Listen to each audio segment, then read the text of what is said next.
Okay, everyone. So in this lesson, we are going to look at the Greek verb system. In the introductory chapter, we were introduced to verbs, the alphabet, consonants, critical marks, and accents, and so on and so forth. Now we're going to look at the verb system. So, as in English, the great majority of Greek sentences contain verbs as essential elements, right? The primary goal of this lesson is understanding the concept of inflection in the Greek verb. The word inflection comes from the Latin inflecto, I bend. Inflected words are bent or altered from the simplest form, either by changes to the stem of the word or by changes caused by the addition of morphemes to the stem. It is essential to grasp the concept of inflection as well as the broad perspective of the Greek verb system before studying the changes themselves. So pretty much he's saying just get an understanding of how inflection works, before you try to master, so to speak, the verb system itself. So let's start with inflection. So Greek, unlike English, is a highly inflected language. Inflection refers to the changes words undergo in accordance with their grammatical function in a sentence. Although Greek contains numerous uninflected words, most Greek words undergo inflection. Bending, these words are verbs, nouns, pronouns, adjectives, participles, and the article the have different forms to indicate such matters as gender, and the genders could be masculine or feminine or neuter, and the number singular or plural, and the case is nominative, accusative, etc. Right? So this lesson introduces inflection in the Greek verb system. A verb is a word that makes a statement about a subject. Okay, example, I am an apostle, or transfer an action from the subject to the object. Example, I see an apostle. Each of the above examples is a clause, a group of words, right, forming a sense unit. So it must have a sense, right, and containing one finite verb, right? A finite verb is one that functions as the basic verbal element of a clause. We can say Christ died because died is a finite verb. So finite, F-I-N-I-T-E, okay, finite means stands alone. A verb that can stand alone, right? We can say Christ died because he died, right? Died is a finite word. Yes, he died, but died is a finite verb. We cannot say Christ dying because in this case, infinite, dying. The word dying is infinite. Did Christ just continuously die on the cross? No, he died. Right? So as a complete sentence, we can't say dying, since dying is non-finite, right? It's a continuous action. So where does it accumulate? It doesn't accumulate at all. Or it's not accumulate, but where does it culminate? It doesn't culminate at all. So finite verbs in Greek consist of two basic parts. You have a stem, which contains the lexical or dictionary meaning of the word. So this is something you're going to come across a lot, which is lexical, dictionary, root. All of those is the same thing. Well, when you go to a dictionary to look for a word, that's what you're looking for. You're not looking for the way that the word is conjugated. That will throw people off. All you're looking for is the dictionary form, the root form, the stem, the lemma, all of that. The source form, the main form, all of that is the same thing.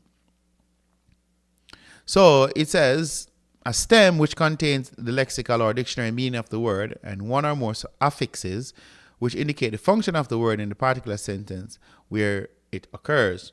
So you're gonna see that that's essentially what you're gonna find as part of the components of a Greek verb. You're gonna find the stem and the affix, right? Of course, we know no language is just rigid. Languages are very fluid. So of course, there are going to be cases where you have suffixes as well, infixes, and all of these things, right? Not just affixes. And in fact, he's going to talk about that. An affix here it is on the screen. An affix added to the meaning of a word is called a prefix. One that is added within a word is called an infix. And one that is added to the end of the word is called an suffix. See? English verbs such as break are illustrative. So break is the present stem. So this is the stem, B-R-E-A-K. So this is the lexical form. This is the root form, right? Causal form, I could say. Maybe that's not the best way to put it, but this is the root form. Break is the present stem, and to it, the suffix of the third person singular is added, giving breaks. You just add an S, right? B-R-O-K, brock, is the past stem, giving us broken for the past participle. In Greek, affixes are used to convey similar types of grammatical information. The beginning student of Greek is sometimes bewildered by the complexity of Greek verbs in comparison with English verbs. Notice, for example, the forms of the English verb have.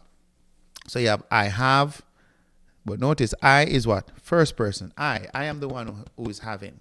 Then you have you have. But this is second person what? Second person singular. So I'm speaking to one person. You. Not you and the whole crew, but just you. You are the one that is having. And then third person singular, he. Right? He. So remember, we're dealing with singular here. He is the one, and here we're dealing with plural. He's the one that's having. So we are having, you are having. And when I say you are having, I mean you, the whole crew, you are having. And then they over there. But all of this is plural. Notice, plural and singular, right? But we speak like this. We understand this in English. First, second, and third person. Maybe it's the first time you're categorizing it, but we speak like this and we understand this in English. Here, English makes use of independent pronouns to indicate person and number. I, you, we, etc., etc. Except in the third person singular, where have becomes has. But what English can do in only one of its 6 forms, other languages can do in each of the 6 forms by means of inflection. For example, the Spanish forms for tener, to have, are as follows. Yo tengo, tú tienes, nosotros tenemos, vosotros tenéis. So, yeah, in Spanish, of course, they are showing that to have, there are certain, so I have, this one is you have singular, this one is we have plural, you have plural, he has singular, they have. They are showing you that there are different ways in which the word have is constructed in Spanish, and then you have je, nous avons, je, you have nous avons, vous avez, ils ont. So that's for French here. I'm not a good French speaker, all of that. And then this is German, German. I think the author was just flexing on us, he knows a little French, he knows a little Spanish, he knows a little German. But anyhow, these are the different ways. This is the first person, second person, third person. Over here is singular, over here is plural. It's the same thing. How do you say have, right? I don't need to go through all of that, but let's look at this. Echo, one, so first person, second person, third person, singular. Echo is I have. Notice the omega right there, E-I-S there, and E-I. So the E-I-S here, because notice all of them have the same stem. So let's go back over. Notice all the words have the same stem. Ek, ek, ek, ek, ek, ek, right? So what changes? Well, the suffix. So you have omega, then you have ice, then you have a, then you have omen, ete, usi. These you should remember. You're going to come across them so much you will never believe. Omega, E-I-S, E-I, then you have O-M-E-N, then you have E-T-E, then you have O-U-S-I. So this is first person singular, second person singular, third person singular, first person plural, second person plural, third person plural, right? These you should remember. Write these out. Write them out. Keep writing them out till you know these endings. The omega, the ice, the a, the omen, the ete, the usi. You should know these endings because these endings now are going to carry you right all the way till the end. They will be there with you in some way, shape, or form till the end. So keep these endings, right? These suffixes, very important suffixes. He says these suffixes are also used in many other verbs. You think you're going to see what I'm talking about. When the same pattern of suffixes is used by several words, that pattern is called a paradigm. From paradigma, pattern. So you're going to come across paradigms, will tell you that. But really, you're going to see that what I'm trying to say is the same form morphing, transformer. Right? There's a transformation going on, but you're gonna see that it's just a paradigm shift. When I say paradigm shift, is change in form based upon the particular verb that you're dealing with or the particular way which it wants to communicate to you. But don't worry, don't burst the brain. We're here to walk you through slowly, and you will definitely get it as you go along. All right, so let's look at mood. Notice that each form of echo given above makes an affirmation. I have, you have, they have, we have. You understand? So it is making an affirmation. In Greek, an affirmation is said to be in the indicative mood. Okay, so you are now introduced to the indicative mood, and we're just going to write IND for short. The term mood comes from the Latin modus, meaning measure or manner. Mood refers to the manner in which the speaker relates the verbal idea to reality. The indicative mood indicates that the speaker affirms the factuality of the statement, as in, I have mercy.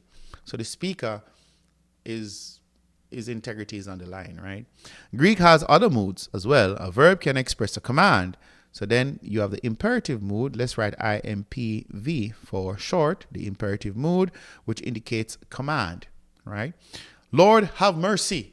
We are pleading with the Lord to have mercy. Of course, we're not claiming to be able to command the Lord, but it is so strong that it comes across as if we are asking the Lord to do something right now. You know what I mean? And it can express a verbal idea without limiting it by specifying person or number. So then you have another mood known as the infinitive mood, INF. So let's write that for short, the infinitive mood. To have mercy. An infinitive mood is always going to be translated with the word to have mercy. Is better than to offer sacrifices. So these are the four moods that you're going to come across. Did I miss one? Okay, here is one that I missed, the subjunctive mood. So let me just rub this out. The subjunctive mood that expresses a wish, SUBJ, and then we have the INF, infinitive mood. So the subjunctive mood here, though, the word though here, the subjunctive, I really just say if. It's the maybe mood. Maybe. Though he have mercy. And it can express a verbal idea without limiting it by specifying a person or number. So, yeah. So I call it the maybe mood, so to speak. So you have the indicative mood that makes an affirmation. Then you have the imperative mood that more in line with a command. You have the subjunctive mood, which is more in though, may, wish, if, can, so on, so forth. And then you have the infinitive mood, which really has to do with, you could say, directing to some degree, generally translated with the word to have mercy. So I said these four moods, indicative, imperative, subjunctive, and infinitive, are the ones most frequently encountered in the New Testament. Then you have the optative mood, which generally expresses a polite request. May he have mercy. Is not widely used because the indicative mood affirms the factuality of an action. It is called the mood of reality. It is also the customary or unmarked mood in Greek, meaning it's the base mood. It's the root mood, so to speak. The other moods are variations of the indicative and are called potential moods because they are based on the indicative, because they represent action that is possible but not actual. It should be emphasized that the speaker's choice of mood does not necessarily correspond to objective reality. The speaker may be deliberately masking the real mood or even be lying. For example, Peter was asked when he was a disciple of Jesus, Peter was asked whether he was a disciple of Jesus, and he replied, I am not. He said, I am not. John 18:17. Here, the indicative mood refers only to purported reality, since Peter was, of course, a disciple. So what Peter was doing, when they use the indicative mood, what Peter was doing, of course, he was lying, right? And they are capturing the fact of that reality of the lie with indicative mood in John 18 and verse 17. That wasn't a wish. That wasn't an if. That wasn't a maybe. He lied. He lied deliberately. All right. Let's look at voice. In addition to mood, Greek verbs are also said to express voice. Whereas mood refers to the way in which the speaker chooses to affirm the reality or unreality of an action, voice refers to the way in which the speaker chooses to relate the grammatical subject of a verb to the action of that verb. So we are looking at the grammatical, right? We're looking at the grammatical subject of a verb to the action of the verb, right? Let's break that down a little bit more. A verb is said to be in the active voice when the subject is presented as performing the action, as in, I hear a man, right? So, akuo, anthropon, since, akuo means I hear, anthropon means man. Here, akuo, I hear, is an active verb since the subject of the verb is doing the what? The hearing rather than being heard. So, I'm the one hearing. There are two other voices in Greek, the passive and the middle. So let's do that. So 1, you have the active. 2, you have the passive. And 3, you have the middle. Right? In the passive voice, the subject is pictured as being acted upon. Example, I am being heard. Right? I am being heard. In the passive form, the subject is receiving the action. So someone else, is hearing what the subject is saying. So in that case, the subject is being heard. In the middle voice, the subject is pictured as acting in its own interest. Something of the force of the middle voice can be seen by comparing the following New Testament verses. Active, 1, they put on him his own clothes, Matthew 27:31. And then middle, Mark 6:19, do not put on 2 tunics. So where are you putting on the 2 tunics? You are putting the tunics on yourself. So in that case, the middle voice is acting upon oneself for one's own interest. So you are putting the tunic upon yourself. It's almost like you say, I took a shower, right? Yeah, you took a shower, you bathe yourself. So you are acting upon yourself for the benefit of yourself, right? So both by frequency and emphasis, the active is the normal or unmarked. That's just another way of saying the normal voice in Greek. It highlights the action of the verb, whereas the middle and the passive highlights the grammatical subject of the verb. So in the passive form, there is an acting upon the subject. Okay. And likewise in the middle, there is an acting upon the subject, but only that the acting upon the subject is by the subject itself. By the subject. So there's an acting upon the subject by the subject itself. ITSELF or himself or herself, whatever the case may be, right? So the subject acting upon itself for its own interest. So that's the middle voice. These are the 3 voices that you're going to come across. Is this word an active voice, right? Is the subject the one carrying out the action? Or this word a passive voice? Is the subject receiving the action? Or is this word a middle voice? Is the subject acting in its own interest? And these are the 3 voices that you're going to encounter. So just to recap, there are 4 moods. You have the indicative, you have the imperative, you have the subjunctive, and you have the infinitive. And then there are 3 voices. You have the passive, you have the active, and then you have the middle. And by God's grace, we will move on to the next section. God bless you. And review, review, review. Amen.